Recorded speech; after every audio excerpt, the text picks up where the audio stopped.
Hey guys, welcome back to my channel. So today's video is going to be a quickie review on the Covergirl Outlast Stay Fabulous 3-in-1 foundation. That was such a mouthful.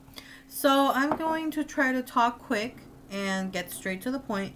I have a lot to talk about and I have like a love and hate relationship with this foundation. So I have my notes here. So I'm going to start off with the 4 days. I did like a full trial of it, like a full experiment day on it, and it was 4 days using different products. So day 1 I used just this foundation and this brush. That's it. No primer, no concealer, no nothing. Just the foundation. Oh, and no powder to set it. So I applied this and I went on with my day. 4 hours later, I was an oily hot mess, which I was so disappointed, and I became very skeptical about all the great, fantastic reviews this foundation has. It says it is all day flawless coverage, lasting power of a primer, coverage of a concealer, and blendability of a foundation in one. The whole 3-in-1 thing is a gimmick to me, because if lasting power of a primer lasts 4 hours, then this sucks. So I don't know why they would be selling it as that it lasts all day, because it really doesn't. If you apply this on its own and you don't set it with powder, you don't apply anything else like a primer, because it says it comes with a primer, you're gonna get 4 hours. Now keep in mind, my skin is oily in combination, because sometimes I could be dry, sometimes I could just be oily. It all depends on my skin, how it wants to wake up in the morning. And that day, I guess it wanted to wake up oily, but again, that's just how my skin is. And I know a lot of people suffer from oily and combination skin, which is why a lot of people were talking about this foundation, that it was so great, la la la. Day 1, 4 hours. Just this, 4 hours. I was disappointed, and honestly, I was upset, because I watched all the great reviews the big name gurus did. So anyways, day 2, and by the way, I applied that at 2 p.m. to 6 p.m. Now, day 2, I set it with powder. So I did this and this. This is what I did. Day 2. And this is my Stay Matte Rimmel powder. And I applied the foundation at 1 p.m. and 6 hours later, at 7 p.m., I was oily. Not so much, just like a little glow, which I don't mind, because as long as I'm not like an oily mess like day 1, I was really happy.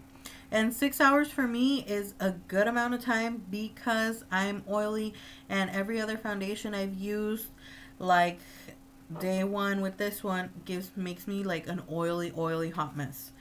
So I was pretty impressed with day 2. I only set it with this powder, and I went on and did my blush and all my other makeup, my eye makeup and stuff. So day 3, which is the most amazing day, I decided to mix it with the foundation that I had been using prior to purchasing this one, and it's the Makeup Forever Matte Velvet Plus. So I did this, and my powder, and it lasted from 3 p.m. to 11 p.m. So a full amount of 8 hours. And I was like going crazy, because I couldn't believe that my foundation lasted 8 hours. No shine, no nothing. Beautiful, perfect all day. I was so impressed, and that day I actually went to a party, so I was even more impressed. And this has become my favorite foundation, both of them, to use together. On its own, no powder, I don't like it. Together, powder, love it. And the next day I did, day 4, I did the Professional. And you guys know this dries to like a matte, really nice, silky texture. This, and I did my Beauty Blender. And that lasted me, no powder, that lasted me 5 hours. So that's still good. 4 hours was definitely the worst for me the first day. So I definitely recommend, if you're gonna go and purchase this foundation, I recommend you set it with a powder. So with that being said, do I recommend this foundation? I do if you're gonna set it with a powder, and I don't if you're just purchasing it to use it on its own, because it claims to have the lasting power of a primer, coverage of a concealer, and blendability, blah blah blah. And it's shine free. It's shine free after 4 hours. I mean, for 4 hours only. So the pros for this, I don't really want to do pros and cons, because I just, that's the only way I found to explain this to you guys, was how it wore out while I used it and while did it like a trial on it. So there's 14 shades available. You can find it at any of your drugstores or where you buy your makeup, like CVS, Walgreens, Rite, Target, Walmart. And I paid $9.49 for it. Again, price will vary where you purchase it and where you live. So a couple of pros. It's good for oily skin. Again, if you're gonna set it with a powder. I really like that it dries to a powder finish, but that is also a pro and a con, because it dries really quick and it dries to a powder finish. So if you're gonna go over it and apply more foundation, like do a second coat to make it full coverage, your foundation will get blotchy. So make sure you apply as much as you want on the first application rather than going in twice. It has a thinner consistency than most foundations, which I like. It's not so heavy, it doesn't feel caked on.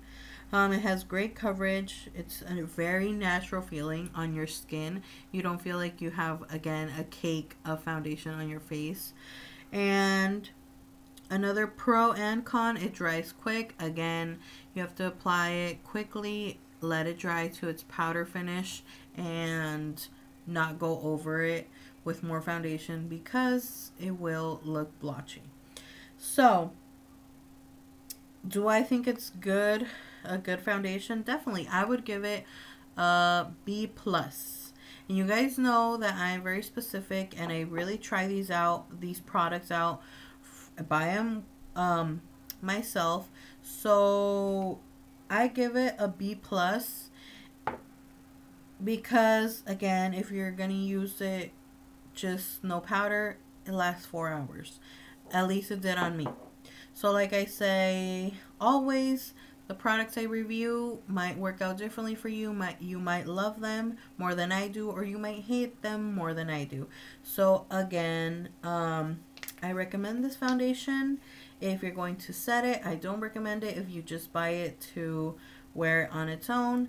And I hope you guys enjoyed this video. I know I took a little bit longer than I usually do, but I really wanted to get all the information out to you guys so you guys can know how it wore out. And last thing I forgot to tell you guys is the color I purchased it in is in warm beige. I don't know if that will focus, but purchased it in warm beige, number 845. So I hope this review helped you guys, and I hope you guys enjoyed it. Any other Quickie review you would like, just comment down below and let me know. Thank you so much for watching and all your support, and I'll see you in my next video. Bye.